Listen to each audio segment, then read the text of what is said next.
Okay, so it was a chaotic, like 11 match NWA event for Always Ready. Now, because you know Matt Cardona, he suffered an injury, so this night he was not ready. So let's try to go through as much as I can remember from this card. Not talking about the pre-show. So we began with Trevor Murdoch taking out Aaron Stevens. I don't know if it was meant to happen, but Aaron Stevenson, he got his laces like caught up in the top turnbuckle. So he went to do a move and got, like, his body went, but his leg got stuck. So from like his ankle forward, he was stuck to the top turnbuckle. So of course Murdoch got the win there, and I'm like, okay, it's a solid open. Then of course is Stevens' last match. He then did a bit later on with May Valentine, where I think he's gonna head off to Brazil with her, which okay, because that finishes off his character arc in his wrestling. Um, so of course when he got the moment to talk on the mic, he just said, like, "You're welcome," and then walked away. And I was like, that was good, nice callback. Hopefully I don't miss any matches. I'll try to I might not get to go through them all in order. But it was 11 matches and a lot happened in the main event. Homicide defended his title against PJ Hawks. Nice match, solid back and forth. I like how PJ has this really solid, like, technical and high flying ability, and Homicide just adapts to whatever style he feels like adapting to. He retained, which was, solid match. Helped the kid up, shook his hand, like, good job.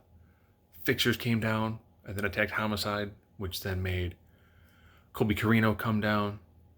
He then cashed in his, championship opportunity to take on Homicide. And they did a match recently on, it was one of the, either YouTube or the Fight TV show. And it was very, very well done. And this match, so you've got a beaten Homicide. Normally when people do their cash in, they end up winning. Homicide hit a cop killer, which is the vertebreaker, if you're not an NWA fan, TNA fan. And Colby took it rough. I thought Colby was going to be like 2 inches shorter when this was done. Kicked out, wasn't the finish. Kept on going, ended up being a nice a camel clutch into a forward-facing roll-up for the victory. Solid match. Homicide retained. Like, solid matches. Their women's tag match. Yes, they have women's tag division. And ironically, their tag teams have names instead of just so-and-so and. So Pretty Empowered, which of course was the local team, emptied on the Hex, were the champions. I always like when you've got an actual babyface and then a win at all cost person together as a tag team. Almost kind of like how Mustache Mountain was for a while. So you've got, Kenzie Page is more of the like, oh, this is gonna be awesome, we're gonna win this. And her tag team partner, whose name is currently escaping me because a lot of stuff happened in this event, brings in a title, ref takes the title out. Low blow. You don't see a lot of low blows women matches. Low blow followed by an overdrive, new tag champs. So of course, Kenzie Page, it's her hometown, goes to the spot where her family is. Ella, who just functionally cheated to win the match, also goes over there. I was like, okay, I'm good with that story. That's a solid story. Tom Latimer took on the masked man known as Scion. Scion, who has recently been revealed to be the child of Austin Idol, who he was feuding with for a long time. It's always good when someone who was babyface is now heel and has a manager, and the manager's trying to help them. Lots of really good work to Latimer's neck. Like, also some sick brainbusters in this. I was like, oof. That stuff that gets kind of hard to watch every now and then. But with Scion constantly looking to Idol for, help every now and then, that led to him getting a little bit distracted towards the end of the match. And, powerbomb, and that was it. 1, 2, 3. We got to see Latimer win. I'm like, all right. I'm cool with this.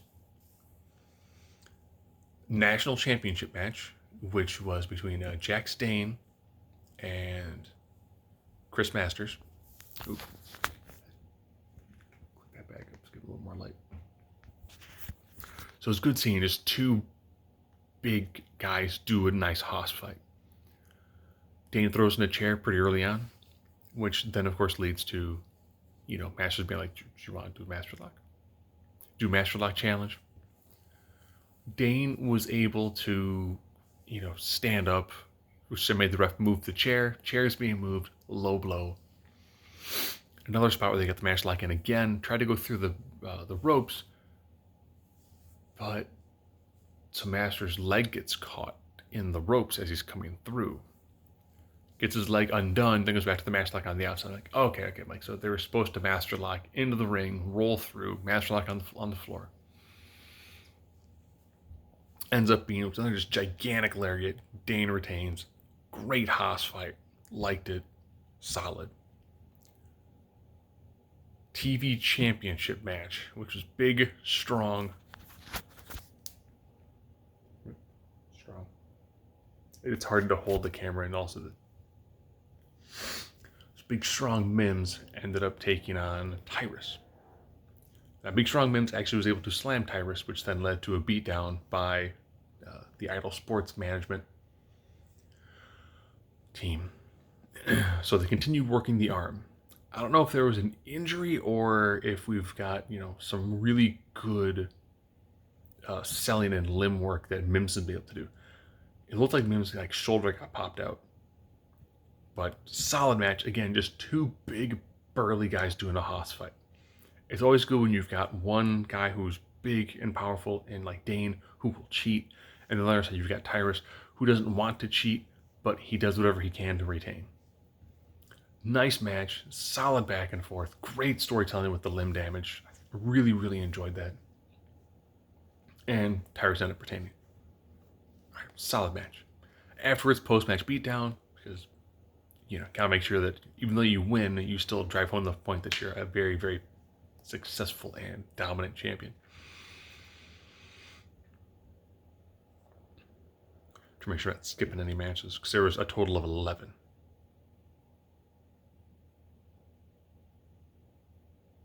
Okay, we got the title matches, grudge match. Okay, don't think I've missed anything. Did women's tag, national, junior, television, tag belts.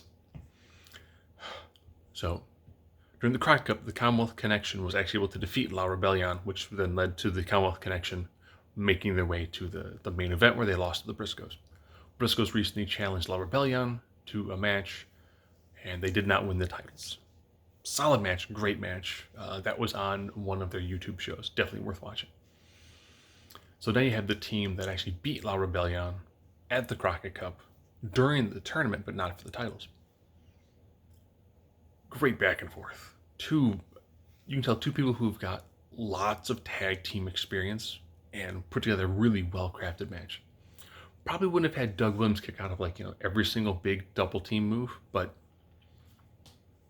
I'm okay if you do your big double team move and it's like, oh, they go for the move, and it's not like the immediate cover. It's like, go for the move. Oh, the other guy is the legal guy, do the 4 or 5 seconds, and then you do the 1, 2, 2.75 kick out. One of La Rebellion's moves, called Mark of the Beast, which is like a combination powerbomb backstabber. Looks awesome when they pull it off, but you can tell the timing of it is just like it's split second. So it goes to looking really awesome, or they don't get all of it. They didn't get all of it. And of course, do a couple more double team moves. Solid, just great back and forth match. Common Connection gets the victory, beats La Rebellion. Not what I was expecting. La Rebellion's held their titles for a very long time. It's been a really successful tag team. Seeing them have a tag team that they just can't figure out how to beat, and then have that tag team beat them for the titles, I'm okay with that. Still would have been better to see the Briscoes win it, than the Briscoes could add, the NWA tag champs to their repertoire of belts, but it is what it is. Women's title match. So Bully Ray comes on to do commentary. Bully Ray trained Kylan King and had a decent amount of work with Camille. So here you've got A big women hoss fight. Just two large towering women, lots of good power spots, whether it was, vertical suplexes, really great lariats, just really fantastic match work here. Now, I will say NWA is more psychological, so you're not going to see like move, move, move. It's more like move, move, recover, tell the story, move, recover. And having Bully Ray on commentary was just fantastic for this. Really, really pushed the athleticism and the storytelling. Just great job on color on this. And Camille ends up retaining, and it's a fantastically well fought match. And well laid out, too. And then they ended up having, is it like Max the Destroyer? It's like a Mad Max Beyond Thunder, well, I guess Mad Max Fury Road style, large mastodonic woman came down to the ring to kind of challenge for. I was like, it's had a really great, nice, compelling match. You didn't need the post-match stuff because the match stuff was really good, and them shaking hands in the ring, you can end with that, and it works well enough. To be like, this was an amazing match. Here we're gonna give these two women some time to celebrate what they did in the ring. That was kind of like a bit of overkill. And now into the main event. So Cardona injured his bicep at another event. Comes down the ring. He's got ring gear, arm in a sling. Cuts a solid promo about, this is what I did 19 years to do this. I came here to, win the title and to save the NWA. This is my show. It's called Always Ready. Which he's like, and I'm always ready, just not tonight. All this comes down, kind of shoots on him a little bit. Also have William Patrick Corgan comes down. And all this is like, you know what? I'm gonna do what I always do. Who's got boots on? Who's ready to lace up? Let's do a match. Murdoch comes down. Murdoch's like, hey, I technically have the ability to challenge for the title. I want to challenge for the title now. So everyone's thinking, cool. Are we gonna see Aldis and Murdoch fight for the title? Then Tom Latimer comes down. Tom Latimer kind of runs down Corgan like, hey, you never saw anything in me. I want to be a main event guy. I want in on this. Sam Shaw comes down. Still in like a Dexter Lumis style character. Which then leads to them having, like a fatal four-way. That reminded me, since I got to say former NXT star. Taya Valkyrie had a match against Natalia Markova. And here you had two very, I can tell that like Markova's she needs a little more seasoning, but she's got the psychology down. She's got the physicality down. It's just getting all of it to flow much better. Taking on Taya Valkyrie. So here you've got two just very strong, I don't know the term to say to not get, yelled at by anybody, but two just very well-built women. So where you had two very tall powerhouses in King and Camille, here you've got two, I'll just say, stockier sort of builds. And really nice back and forth. A little bit of slop here and there. You can tell that Markova hadn't worked with Valkyrie, so they needed a little more time to try. Okay, like here's some spots to make them look a little bit cleaner. But nice brawl, big fight to it. Taryn Tyrell, who is now technically managing Markova, and I like the fact that NWA is like, well, so-and-so's not down because they don't have a manager's license. I like that. There's a little bit, it's kind of like, oh, well, you can't come down with your tag team partner unless you're in manager. I like it. So Markova got the victory. Nice match. Worked well. Again, this is like, there's 11 matches. So a lot of stuff happened. Main event, fatal four-way. So gotta send everyone home happy. Begin with massive brawl in the crowd. Then he's triple team on Aldis. Then everyone kind of teams up to beat on everybody else. Murdoch tries to go for a top rope bulldog, but his laces get caught in the top. And I was like, oh, is that supposed to happen again? Or is this a callback to the first match? Or is there something wrong with the turnbuckle pads?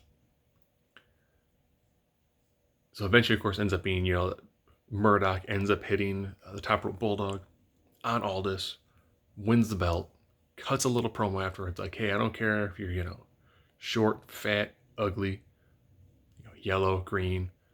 If you want something, you work hard for it and you can get it. Like, good. Send him home happy. Really, really well done event. I mean, NWA events like this have very little fat. I mean, it was pretty much, here's your match. Match finishes a little bit, talk up a little for the next match. Boom, next match. It's not like next match. Oh, here's your 8-minute promo package to give you. No. It's match, match, match, match, with commentators giving you here's the storyline behind the match while the match is going on instead of doing all the packages, which is nice. And NWA also does things in seasons. So what they do in the show is they build up like, okay, here's what's going on, and here's why we're going to this event, and here's what's going on to it. So it allows them to do a near constant level of TV shows, but since they're done in seasons, they get almost episodic storytelling, which actually works out pretty well.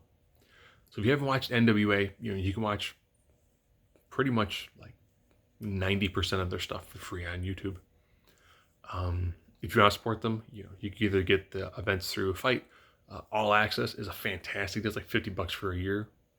When I was doing this stuff for Crockett Cup, I was like, you do a Crockett Cup for it's like $25, or both for 40 or for 50. You got All Access, which is Crockett Cup, and a T-shirt. So I went with that because if I'm going to spend $40, why not spend $50, get a year's worth of stuff and a T-shirt.